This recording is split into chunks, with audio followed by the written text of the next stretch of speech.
In this lesson, we're looking at the HTML publish settings.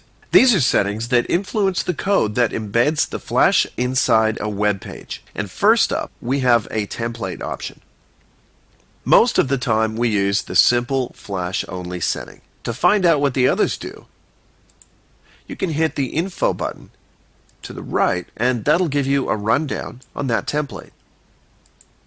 Next, we have version detection.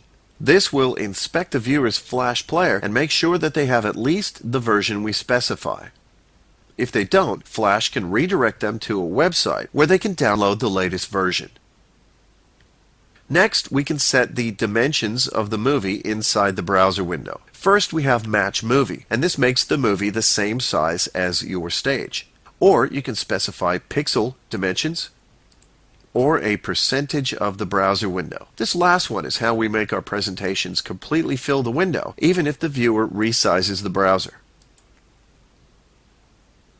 And then we have some play and menu controls. We can make the movie pause at the beginning until the viewer does something to start it. And if we like, we can disable looping so that the movie simply stops when it reaches the end.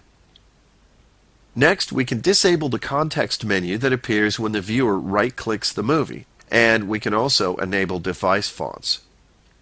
With this selected, the player will select a different font installed on the viewer's computer if you've used fonts that aren't there. This only works for static text fields that have device fonts enabled in their properties. And next we have quality options, so the player will favor either playback, speed, or visual quality. This applies mainly when your Flash content is very complicated and hard for the viewer's computer to display at the full movie frame rate. We also have a couple of options here, Auto Low and Auto High, that start at one setting and then decide how well the viewer's computer is handling things. Then the player will adjust the quality as needed. Next, we set a window mode.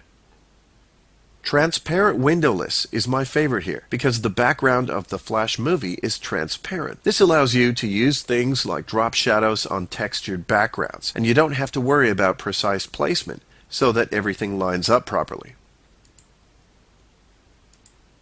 HTML alignment should be fairly self-explanatory, and scale works like dimensions, allowing the viewer to resize the presentation and even change the aspect ratio if you select exact fit. And finally, Flash alignment gives us extra alignment controls to go along with the HTML alignment. And that's it for this lesson. Let's keep moving.